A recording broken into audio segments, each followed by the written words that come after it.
बिहार की सियासत में जातीय समीकरण को लेकर पूर्व विधान परिषद सदस्य संजीव श्याम सिंह ने बड़ा बयान दिया है।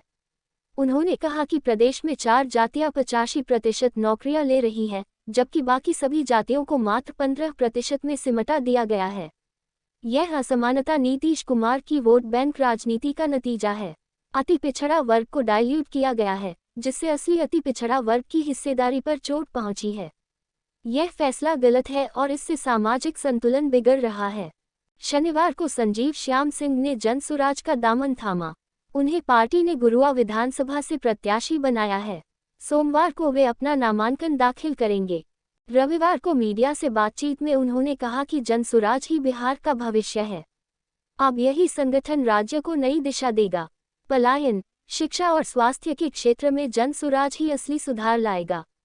उन्होंने कहा कि शिक्षा के क्षेत्र में जो काम हुए वे गुणवत्तापूर्ण नहीं हैं। सरकारी स्कूलों की हालत सुधारना अब समय की जरूरत है।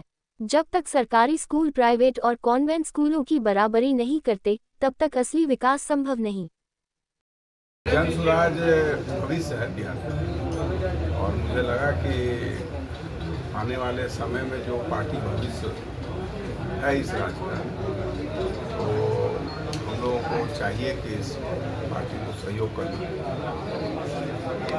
इसी कारण हम लोग इस पार्टी से जुड़े हैं, और बिहार जहाँ तक पहुँचा है उससे आगे बिहार को ले जाना। आपको मैं इस संदर्भ में बताऊं कि हमने राजनीति 1994 में समता पार्टी में नीतीश कुमार जी के नेतृत्व में हम लोग ज्वाइन किए थे, सदस्यता लिए थे समता पार्टी को। और उस समय भी मुझे लगा था कि नीतीश कुमार बिहार के भविष्य है, क्योंकि उस समय जो लालू प्रसाद जी का राज था, उस राज से समाज के तमाम लोग काफ़ी उत्पीड़ित थे और बिहार की दशा बहुत बिगड़ते चली जा रही। और उस परिप्रेक्ष्य में नीतीश कुमार जी उभरे थे, और उन्होंने उस समय के जो नेता थे, एक तरह से सर्वमान्य नेता बिहार के माने जा रहे थे, उनको उन्होंने चुनौती दी। उस समय मजाक भी उड़ाया जाता था और समता रमता हो गया चुनाव के बाद, ऐसा कहा जाता था। लेकिन हम लोगों ने समझा कि नीतीश कुमार ही बिहार के भविष्य हैं, और उनका हम लोगों ने साथ दिया। और साथ देने के बाद 2005 में बिहार का कमान उन्होंने संभाला और बिहार को एक दिशा दी। उसी तरह से आज 20 साल के बाद एक ठहराव आ गया है, उस सरकार में एक ठहराव आ गया है।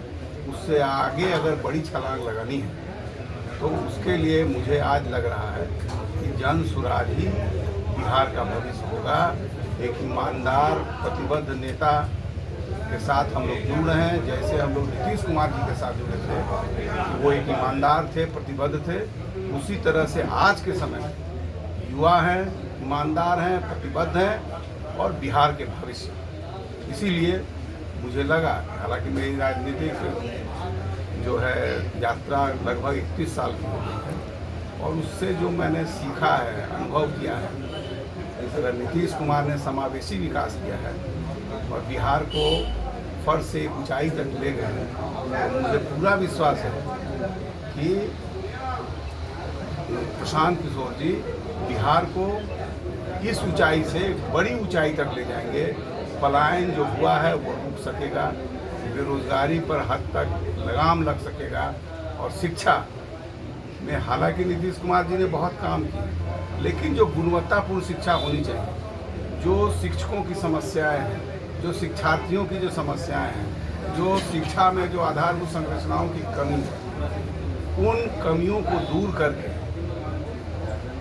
हम चाहेंगे कि हमारे जो विद्यालय हैं, वो जो प्राइवेट विद्यालय हैं, जो कॉन्वेंट विद्यालय हैं, उसकी बराबरी में आ सकें। हमारे बच्चे सरकारी विद्यालय में नामांकन कराने के लिए लालायित रहें, अच्छी शिक्षा प्राप्त करने के लिए लालायित रहें, इस ऊंचाई तक ले जाएं। आज जरूर नामांकन हो रहा है, लेकिन वो सिर्फ नामांकन हो रहा है। शिक्षक भी हैं, बहुत हद तक आधारभूत संरचना का निर्माण भी हुआ है, लेकिन जो समस्याएं हैं, गुणवत्तापूर्ण शिक्षा की समस्या है, वो समस्या बरकरार है। जब तक हमारे इस राज्य के जितने भी सरकारी कर्मी हैं, जो समृद्ध लोग हैं, चाहे किसी भी वर्ग को, वो जब तक अपने बच्चों को सरकारी विद्यालय में नामांकन कराने के लिए लालायित नहीं होंगे, तब तक हम नहीं समझेंगे कि शिक्षा में सही सुधार हुआ है, शिक्षा में सही ढंग से विस्तार हुआ है, शिक्षा का विशेष प्रसार हुआ है। और आज इस ऊंचाई से उस ऊंचाई तक ले जाने के लिए मुझे लगता है कि प्रशांत किशोर जी प्रतिबद्ध हैं। उनका चुनाव चिन्ह भी बसता है, इसलिए वो मान रहे हैं कि हम शिक्षा के सुधार से ही समाज में बहुत परिवर्तन हुआ है। दुनिया के तमाम देशों ने सभी लोगों को शिक्षित किया है, और जहाँ शिक्षा हुई है, संपूर्ण शिक्षा हुई है, वही देश जो है विकासशील से विकसित देश हुआ है।